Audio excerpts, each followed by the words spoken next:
अस्सलाम वालेकुम।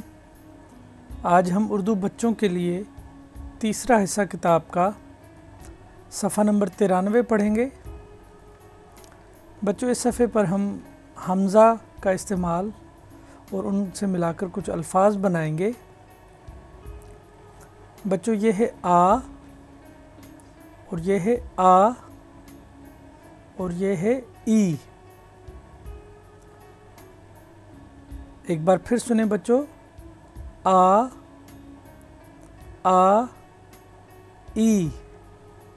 बच्चों, उर्दू में जब भी किसी लफ्ज़ में अलिफ मद आ या अलिफ के सामने ई आ जाएगा तो हम वहाँ पर हमज़ा लगाएंगे। ये है आ और ये है आ और ये है ई।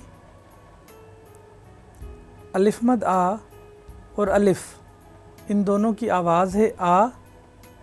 अगर आ आवाज़ के सामने किसी भी लफ्ज़ में ई आवाज़ आ जाएगी तो हम वहाँ पर हमज़ा लगाएंगे। जैसा कि बच्चों ये लफ्ज़ बना है आई। एक बार फिर सुने, आई। ये है आ और ये है ई, आई। बच्चों, आई लफ्ज़ में आ के सामने ई आवाज़ आई है, इसलिए हमने यहाँ पर हमज़ा लगाया है। इसी तरह से बच्चों ये लफ्ज़ है ला ई लाई। बच्चों, लाई लफ्ज़ में 3 आवाज़ें हैं, ल आ ई लाई। बच्चों, लाई लफ्ज़ में भी आ के सामने ई आया है तो हमने यहाँ पर हमज़ा लगाया है। इसका मतलब है कि उर्दू में जब भी अलिफ मद आ या अलिफ के सामने ई आएगा तो हम वहाँ पर हमज़ा लगाएंगे।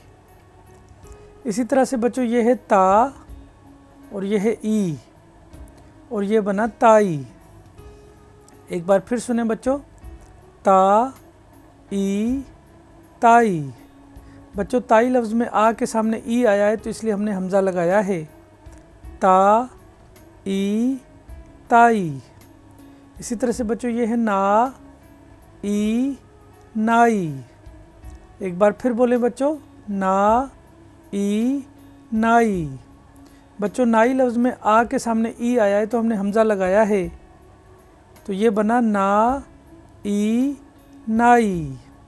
इसी तरह से बच्चों ये है भा ई भाई। एक बार फिर सुने बच्चों, भा ई भाई। बच्चों, भाई लफ्ज़ में आ के सामने ई आया है इसलिए हमने यहाँ पर हमज़ा लगाया है। यह है भा ई भाई। इसी तरह से बच्चों ये है खा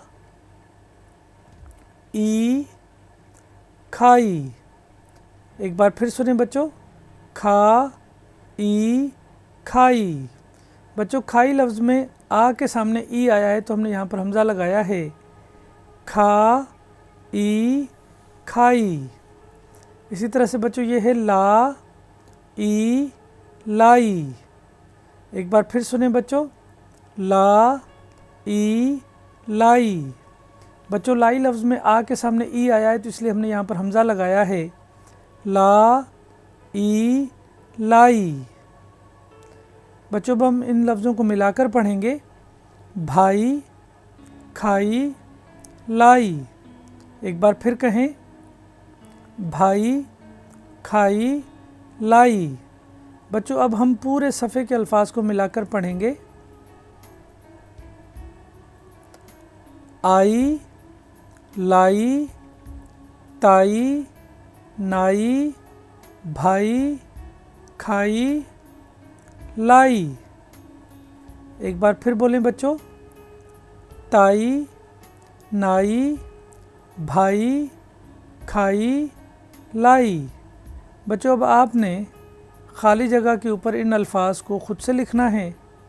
और बच्चों, आज हमने ये सीखा कि उर्दू में अगर अलिफ मद आ या अलिफ के सामने किसी लफ्ज़ में ई आ जाएगा तो हम वहाँ पर हमज़ा लगाएंगे, जैसा कि आई लाई।